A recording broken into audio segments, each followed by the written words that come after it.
नमस्कार, आप देख रहे हैं टाइम्स न्यूज और मैं हूं आपके साथ छवि। आइए नजर डालते हैं कुछ खास खबरों पर। महाकाल विश्व का एकमात्र मंदिर है जहां कृष्ण और सुदामा की मूर्ति है। नारायण धाम से एक विशाल पदयात्रा प्रारंभ की गई है। पदयात्रा में लगभग 5000 कृष्ण भक्तों में स्वर्णागिरी पर्वत तक भक्ति भाव के साथ पुरी के पूरे रास्ते भर में भव्य मंच लगाकर श्रद्धालुओं का स्वागत किया गया। यात्रा के संयोजक केसर सिंह पटेल का माल साफा पहनाकर भव्य स्वागत किया गया। यात्रा में महिलाएं, बुजुर्ग, युवाओं ने बढ़ चढ़कर भाग लिया। वहीं पदयात्रा में डीजे, गाड़ी, बैंड बाजे, ढोल नगाड़े, बग्गी देखी गई। यात्रा संयोजक केसर सिंह पटेल की सभी ने प्रशंसा की। यात्रा के दौरान केले, सावधानी की खिचड़ी, चाय, नाश्ते के इंतजाम किए गए थे। स्वर्णगिरी पर्वत पर भव्य भंडारे का आयोजन किया गया, जहां लगभग 5000 लोगों ने महाप्रसादी ग्रहण की। इस कार्यक्रम में मुख्य रूप से अवधेशपुरी महाराज विशेष रूप से शामिल हुए। यात्रा का स्वरूप इतना बड़ा था कि जहां तक नजर जा रही थी वहां तक कृष्ण भक्ति में लोग दिखे। मीडिया से चर्चा करते हुए नारायण धाम के पुजारी और यात्रा संयोजक केसर सिंह पटेल ने बताया कि एक पौधा मां के नाम स्वर्णगिरी पर्वत एवं नारायण धाम में हजारों से पौधे लगाए जा रहे हैं। कृष्ण सुदामा स्थली नारायण धाम में आज हरियाली अमावस्या के उपलक्ष्य में मित्रता दिवस मनाया गया एवं स्वर्णगिरी पर्वत की परिक्रमा बताई गई। कृष्णा एवं भाई बलराम के साथ भगवान श्री कृष्ण उज्जैन सांदीपनी आश्रम में शिक्षा ग्रहण करने के लिए आए थे। यहाँ पर मित्रता ब्राह्मण बालक सुदामा से की गई थी। एक दिन गुरु माता के आदेश से कृष्ण एवं सुदामा लकड़ी लेने बन गए थे। भागवत पुराण के 10वें स्कंद में इसका प्रमाण मिलता है। कृष्ण सुदामा द्वारा स्वर्णगिरी पर्वत से लाई गई 2 लकड़ी की गठरी आज भी हरे भरे कृष्ण वृक्ष मूलियों के रूप में मंदिर परिसर में लगी हैं। यात्रा कृष्ण सुदामा स्थल नारायण धाम से शुरू होकर मां पार्वती तप स्थल स्वर्णगिरी पर्वत पर मां पार्वती की पूजा अर्चना की गई। ऐसा माना जाता है कि मां पार्वती ने अपने वर को प्राप्त करने के लिए यहाँ पर हजारों वर्ष तपस्या की थी। यहाँ से यात्रा प्रारंभ होकर नारायण धाम पहुंची और इस यात्रा में करीब 5000 श्रद्धालु शामिल थे। शिष्य बोले कि माता जी, हम सब तो एक एक बार लकड़ी ले आए हैं, लेकिन ये कृष्ण और सुदामा तो कभी जंगल गए नहीं, क्योंकि गुरु जी जानते थे कि साक्षात त्रिलोकीनाथ है, स्वयं भगवान है। इसलिए गुरु जी भगवान को कभी लकड़ी लेने के लिए नहीं भेजते थे। अब गुरु माता को इस बात का ध्यान नहीं था। गुरु माता ने कहा कि जाओ कृष्ण और सुदामा, जंगल से आज आप लकड़ी ले आओ। तो गुरु माता की आज्ञा से दोनों शिष्य वहाँ से चले। तो चलने पर इनको चने दे दिए गए कि जहाँ भी भूख लगे दोनों एक एक मुट्ठी खा लेना। लकड़ी तो उस समय उज्जैन के आसपास मिल जाती है और आज भी मिल जाती है, लेकिन भगवान अधूम्र लकड़ी की तलाश करते करते यहाँ तक आए। यहाँ से उत्तर दिशा की ओर 1 किलोमीटर दूर स्वर्णगिरी पर्वत सरोवर के समीप स्थित है। वहाँ से भगवान ने जलपान किया। सरोवर में से लकड़ियाँ तोड़ करके गट्ठा बना के अपने सिर पर धारण करके यहाँ आए। और ऐसा माना जाता है कि वहाँ जहाँ भगवान के चरण पड़े, वहाँ के पत्थरों को बजाने से घंटी की आवाज आती है। तो भगवान वहाँ से लकड़ी तोड़ के नारायण धाम में आए। तो यहाँ ने एक तरफ भगवान ने लकड़ी रख दी और एक तरफ सुदामा जी ने रख दी। अब भगवान स्वयं आए तो इंद्रदेव को आना जरूरी। अचानक तेज बारिश होने लगी, तो उस बारिश की झड़ी के कारण जो भगवान सूखी लकड़ी लाए थे वो हरी हो गई। अब पानी भगवान के लिए आया था, थोड़ी देर में खुल गया।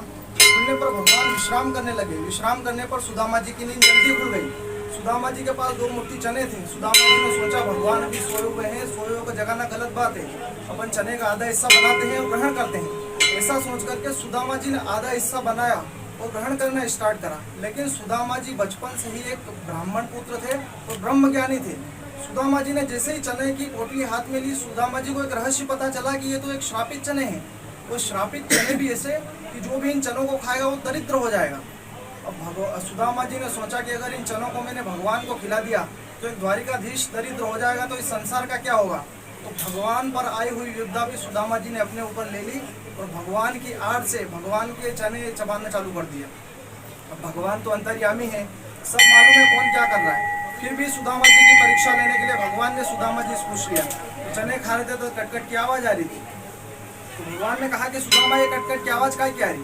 सुदामा जी झूठ बोल गए कि प्रभु, बारिश के कारण मुझे ठंड लग रही है, मेरे दांत किटकिटा रहे, मेरे दांत की आवाज आ रही है, जबकि वो चने खा रहे थे। अब सुबह हुई तो भगवान ने सोचा कि सुदामा जी ने चने तो खा लिए, अब इनको प्यास लगी होगी, जल पिलाना भी जरूरी। तो भगवान ने सुदामा जी से जल मांग लिया। सुदामा, जल लाओ, हाथ मुंह धोएंगे और जलपान करेंगे। कि प्रभु, मैं यहाँ जल कहाँ से लाऊं, अपन आश्रम पे चलेंगे, मैं जलपान करेंगे। कि नहीं सुदामा, आश्रम पे गोमती कुंड और यहाँ दामोदर कुंड है, कि प्रभु मुझे यहाँ कोई कुंड दिखाई नहीं देता। तो भगवान ने नारायण धाम में सुदामा जी को जगह बताई।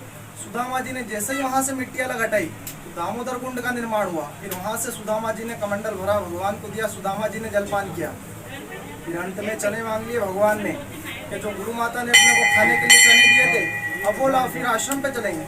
फिर अंत में सुदामा जी को सच बोलना ही पड़ा, प्रभु वो तो मैं खा गया, कि मेरा हिस्सा, कि मैं आपका हिस्सा भी खा गया। क्या अरे मित्र, तुमने मित्रता के नाते ये क्या किया? तुम भी जानते थे कि वो श्रापित चने हैं, फिर भी तुमने मेरे हिस्से के चने खा लिए। अब तुम अकेले को ही दरिद्रता भोगनी पड़ी। तो सुदामा जी गरीब बने तो इसी स्थान से बने थे। अब दूसरी ओर आश्रम में गुरु जी आए कि भैया 2 शिष्य दिख नहीं रहे, कृष्ण सुदामा। सही बोले, वो तो कल के लकड़ी लेने गए। अरे वो तो साक्षात त्रिलोकीनाथ है, स्वयं भगवान ने उनको लकड़ी लेने के लिए किसने भेज दिया? बोले गुरु माता की आज्ञा से गए कि कृष्ण लीलाधारी है और वो आने वाला नहीं है, उसको जहाँ जम जाएगी वहाँ लीला करने लग जाएगा। तो गुरु जी और सभी शिष्य भगवान को ढूंढते हुए यहाँ तक आए। यहाँ आकर भगवान नारायण के नाम की तपस्या करी सभी ने, इसलिए इस गाँव का नाम भी नारायणा पड़ गया। तो गुरु जी और सभी शिष्य ने भगवान को यहाँ से विदा करके आश्रम ले गए और भगवान ने अपनी विद्या अध्ययन पूरी की। गुरु जी को गुरु दक्षिणा देके भगवान द्वारिका चले गए और सुदामा जी सुदामापुरी चले गए। अब यहाँ का दिया हुआ श्राप सुदामा जी को सुदामापुरी में लगने लगा। तो सुदामा जी की हालत ऐसी हो गई कि वो स्वयं भूखे मरने लगे, उनके पत्नी बच्चे भी भूखे मरने लगे। अपनी पत्नी के कहने पर 3 मुट्ठी चावल लेके द्वारिका में भगवान से मिलने गए। वहाँ भगवान ने 2 मुट्ठी चावल सूखे चबाए, 2 लोगों का राज सुदामा जी को दिया। तीसरी मुट्ठी चबाने लगे तो रुक्मणी जी ने हाथ पकड़ लिया कि प्रभु, अगर आप तीनों लोगों का राज सुदामा जी को दे दोगे तो अपनी हालत भी सुदामा जैसी हो जाएगी, अपन कहाँ जाएंगे? फिर यहाँ का दिया हुआ श्राप वहाँ जाके दूर हुआ था। यहाँ का इतिहास इसके बारे में आप कुछ बताएंगे? ये प्रतिमा जो मंदिर का जो जीर्णोद्धार करा था, ये अहिल्या महारानी ने करा था।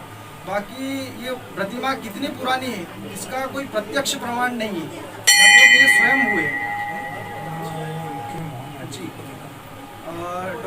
मुख्यमंत्री डॉक्टर मोहन जी यादव यहाँ पर प्रतिवर्ष रथ यात्रा लेकर जन्माष्टमी के दिन उज्जैन से यहाँ तक पैदल यात्रा लेकर वो आते थे। यहाँ पे जो आज की यात्रा रही है केशर सिंह जी द्वारा, उसके बारे में जी, यह आज हरियाली अमावस्या और मित्रता दिवस के पावन अवसर पर यहाँ पर बड़ी धूमधाम से पौराणिक, वास्तविक एवं ऐतिहासिक स्वर्णगिरी पर्वत है, जो 1.25 कोस की जो परिक्रमा है ये यहाँ पे निकाली गई है। इसके संयोजक श्री केशर सिंह जी पटेल एवं श्री कृष्ण सुदामा स्वर्णगिरी उत्सव विकास समिति द्वारा ये आयोजित की गई थी और यहाँ पे भंडारे का आयोजन भी किया गया है।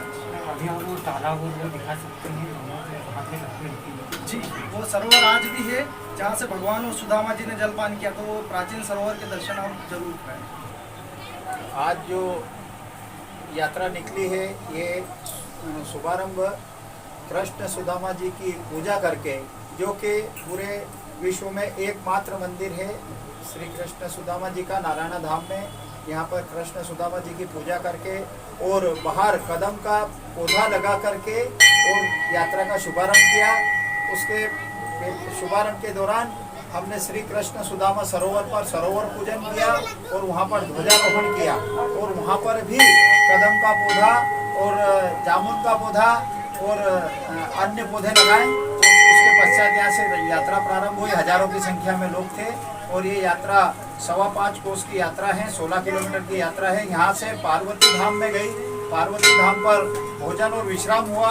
माँ पार्वती जी के मामले में भी यह कहा जाता है पार्वती माता ने हजारों वर्ष पूर्व और पार्वती धाम में तपस्या की थी, वो भी स्वर्णगिरी पर्वत का ही क्षेत्र है। और यहाँ से उसके बाद में यात्रा घूम करके और वापस यहाँ पर पूर्ण हुई है। यात्रा के पश्चात में आरती पूजन होने के पश्चात सारे यात्रियों को भोजन प्रसादी कराई और एक संकल्प दिलाया है कि एक पौधा जीवन में अवश्य लगाएं और उसको पेड़ बनाएं। हम यात्रा के माध्यम से जन जागृति अभियान चलाते हैं कि पेड़ पौधे लगाएं, साथ में नशा मुक्ति अभियान भी चलाएं और क्षेत्र का विकास हो। हमारा सबसे बड़ा संकल्प है क्षेत्र का विकास। और जहाँ पर श्री कृष्ण सुदामा जी ने रात गुजारी थी, सरकार भी उस पर अमल कर रही है और क्षेत्र के लोगों को सारी सुविधाएं मिले, ये तीर्थ स्थल बने। इसका श्री कृष्ण सुदामा धाम का नाम पूरे विश्व में। टाइम न्यूज़ देखिए अब आपके मोबाइल और स्मार्ट टीवी पर।